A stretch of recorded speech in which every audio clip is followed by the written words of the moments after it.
mwanyakubahwa mwese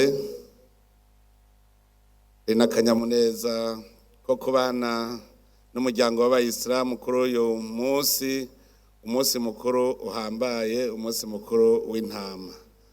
Nagira ubwa mbere rero ntangure kubipfuriza umunsi mukuru mwiza. Twaje kandi kwifatanya namwe kuko twese tugize umuryango umwe.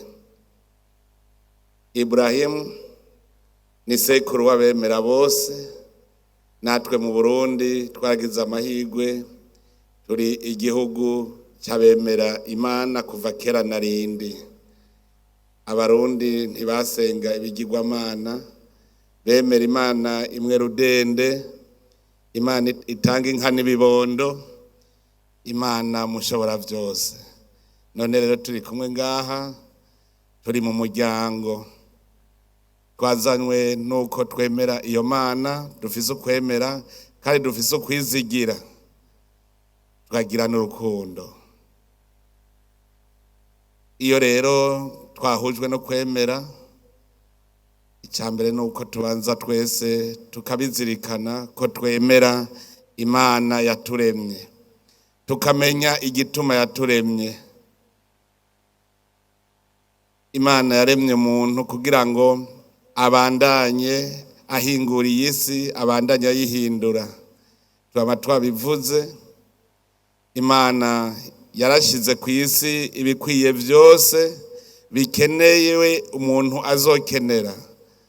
Ica iramurema, imuha ubwenge, kuko yamuhaye uwo mutahe, yamuhaye ubwenge bwo guhingura ivyo yamuremeye.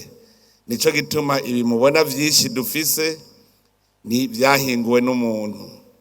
Imana yarashizeho matière première kugira ngo umuntu akore impuzu, akore ibirato, akore ayo marori mwambaye. Yarabishizeho umugabo, iha ubwenge umuntu kugira ngo abukoreshe mu gukora ivyo vyose akeneye. Ndetse yaraduhaye imbuto, iduha n'isi, iduha n'imvura kugira ngo turime, twimbure, dufungure, tugire amagara meza. Iyo rero umuntu amaze kumenya ivyo vyose, aca akora icyo Imana yamubwiye. Mwebwe Bayisilamu kuva kera turakunda kubivuga, mu Burundi umuntu asa neza mwita umusirimu, bivuye muri masirimu. Ntushobora kuba umusirimu ataco wiha. Imana yaraturemeye igihugu cyiza, kandi n'igihugu natwe dutegerezwa gusirimura, tugisharize gise neza. Ndanezerewe yuko muri iki gihe ndabona ko abarundi bose batanguye kugira umutima wo gusokorera igihugu cyacu, tugitera amashurwe, kiba igihugu kiyagayaga. Umurundi wese ateza kumenya yuko Imana izomubaza ico yamaze kuri iyi si, kuko nico yakuremeye. Uzotanga raporo, mbega uzotanga iki? Naho nyene n'ubu ngira ngaragaza umunezero ko abayisilamu bubu ntibakimeze nk'abayisilamu ba kera. Abayisilamu ba kera babasanga kwirigara gusa, mugabo ubu vyarahindutse, ubu basaga ku kivi, barakora. Kare wamenga abayisilamu ntibakwiye kwiga ngo bateze imbere igihugu. None ubu dufise abayisilamu bize n'ugwaruka rwanyu muriko muragwigisha. Turafise abaprofesere muri za kaminuza. Murabona yuko niyo haje umuyisilamu akaba umushikiranganje ntatumara amaza, vyerekana ko abafise umutwe. Ikintu rero gikenewe nukumva yuko dutegereza gukora, tugakorera n'igihugu cyacu, kuko kugira tuveho twakoreye igihugu, umwe wese agira icyo akoze.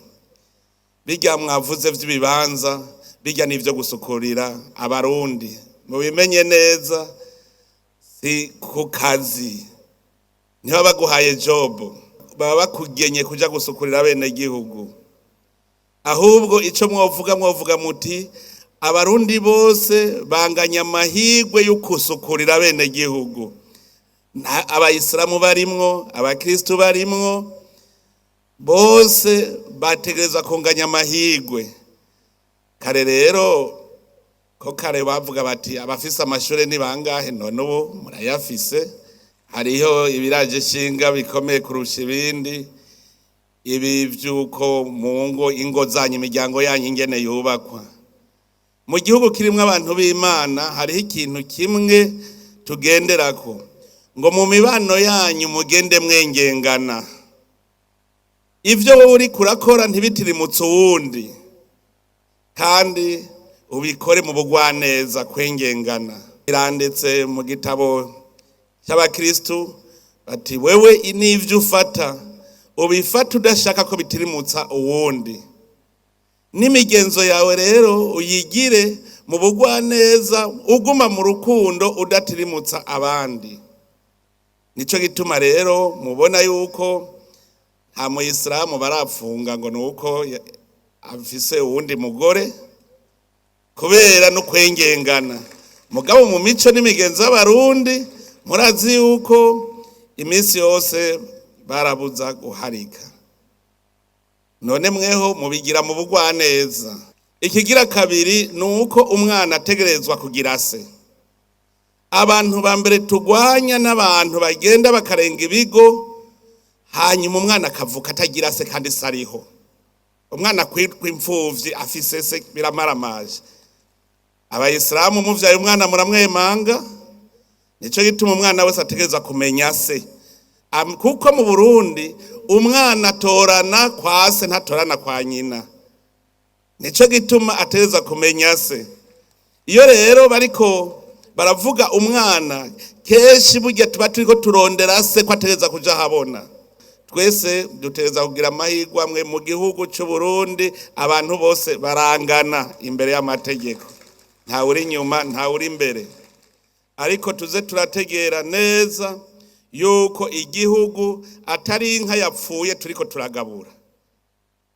Ni inka ihagaze turiko turagaburira kugira ikamwe menshi.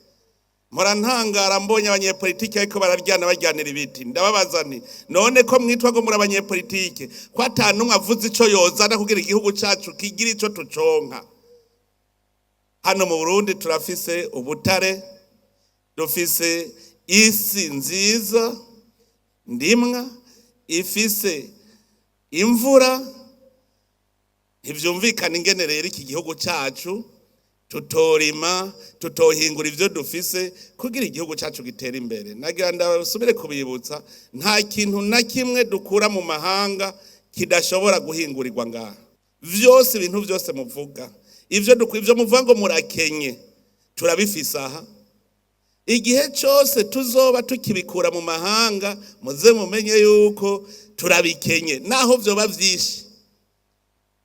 Aha iyo miduga muvuga dufise ubutare bw'icuma, nuva turashoboye kwikorera imiduga ngaha. Dufise ubutare bwa cuivre, turashobora kwikorera zirya nsinga tuja gukura hanze. Nta kintu na kimwe gaha tudafise. Ayo mabateri mwumva dufise za lithium, dufise cobalt.